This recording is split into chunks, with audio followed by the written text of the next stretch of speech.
En este video vamos a seguir con el manejo de la configurabilidad y con uno de los temas más importantes que tenemos en el ETM y en cualquier otro sistema también es muy importante, la inyección de dependencias. Para quienes no conocen este término, vamos a proceder a la definición. Inyección de dependencias es un patrón de diseño orientado a objetos en el que se suministran objetos a una clase en lugar de ser la propia clase quien cree el objeto. El término fue acuñado por primera vez por Martin Fowler. De esta manera, lo que tenemos es una definición bastante abstracta de qué significa. Vamos a ver un término que está íntimamente relacionado con el anterior, que es Inversion of Control, que es un principio que permite la técnica de inyección de dependencias y se utiliza muy habitualmente el acrónimo IOC. En nuestro sistema adoptamos ese nombre para nombrar el objeto que nos permite utilizar la función, la técnica de inyección de dependencias. Vamos a seguir avanzando, así se baja un poco más a concreto qué significa este término, ¿no? ¿Cómo se utiliza el IOC, nuestro Inversion of Control? Primero vamos a tener una etapa de configuración. En la etapa de configuración se van a registrar las clases, principalmente las clases base e interfaces al IOC, asociadas a las clases que van a ser implementadas. O sea, tenemos por un lado una clase abstracta y por otro lado la clase de implementación, o una clase base y una clase de implementación, o una interfaz y su implementación. Eso es la parte de configuración. Y luego se procede a la utilización de eso, que se va invocando al IOC para obtener instancias de objeto de las clases registradas. Vamos a todavía bajarlo un poco más a nivel para que se entienda aún mejor.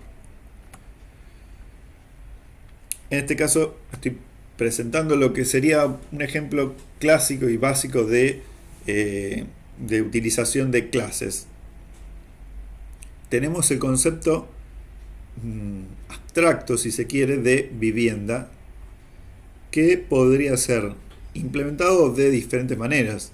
Podría ser una casa, un edificio, una estancia. O sea, todas estos tres ejemplos son viviendas. De lo que es vivienda, seguramente van a heredar determinados atributos. Por ejemplo, un techo, paredes, una superficie, una locación, un lugar donde está, seguramente muchos más. Pero básicamente, vivienda funciona como interfaz o clase abstracta y tenemos diferentes implementaciones. Lo que vamos a tener en cuenta es que cada implementación va a ser para un cliente en particular. Para el cliente 1 vamos a utilizar una casa, para el cliente 2 un edificio y para el cliente 3 una estancia. Entonces, desde nuestra aplicación, cada vez que invoquemos y pidamos al IOC una vivienda, va a retornar una instancia de la clase registrada. Si estuviéramos en el cliente 1, cuando solicitemos una vivienda, nos va a retornar una casa. Yo desde la aplicación no tengo más conocimiento que estoy solicitando una vivienda. Si estuviera configurado para el cliente 1, retornaría una casa. Si estuviese configurado para el cliente 2, retornaría un edificio. O si estuviera configurado para el cliente 3, retornaría una estancia.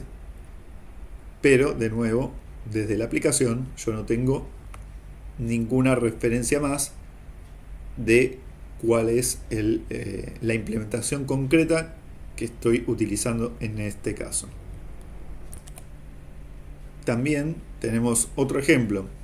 Recién veíamos vivienda como concepto abstracto que tiene una interfaz, o sea, que sería análoga a una interfaz e implementaciones. Pero también puede ser el caso en el que tengamos una implementación ya concreta, en este caso casa, y lo querramos asociar inicialmente, quizá tengamos solamente un cliente, lo asociamos a casa. Entonces, cada vez que desde la aplicación pidamos una casa, vamos a obtener una casa construida para el cliente 1. En ese momento todavía no conocemos que existan otras implementaciones de casa, o sea, conocemos nuestra casa normal, básica. Podríamos decir que es una casa base. Luego viene un segundo cliente en el cual nos pide una casa de 2 pisos. Entonces, yo si utilizo el IOC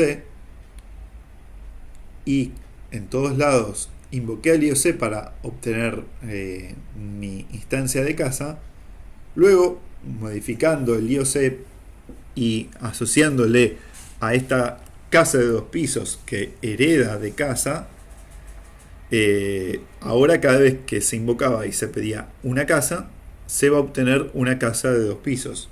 De esta manera, solamente cambiando la configuración, pude cambiar el comportamiento de toda mi aplicación.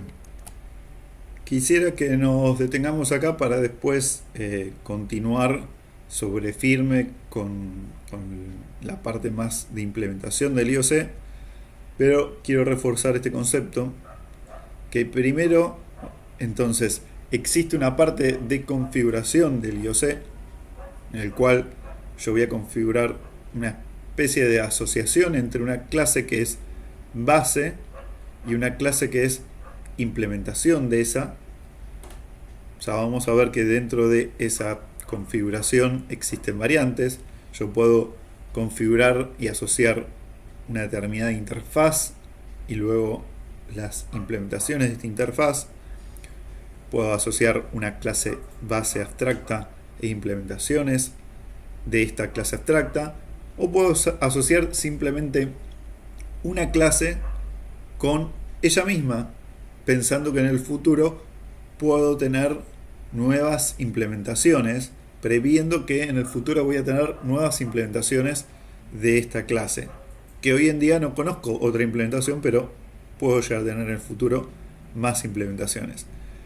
Entonces, esa etapa es la etapa de configuración. Voy a tener una configuración por cada uno de los sistemas, por cada uno de los clientes. O sea, cada cliente va a tener su propia configuración. Eso es lo que me va a permitir modificar el funcionamiento y la lógica en cada uno de los clientes sin mayor esfuerzo, el tenerlo unificado en un solo lugar de configuración. Entonces, por un lado está esa configuración y luego viene la parte de utilización, cuando se invoca al IOC, que ya está configurado, para obtener las instancias correspondientes de los objetos registrados. Lo voy a invocar en base a el objeto que registré como base, o sea, lo que habíamos dicho que podía ser una interfaz, para obtener una instancia de la implementación concreta del objeto. Bien, en el próximo video vamos a ver un poco más cómo se realiza esta configuración concretamente en el ETL.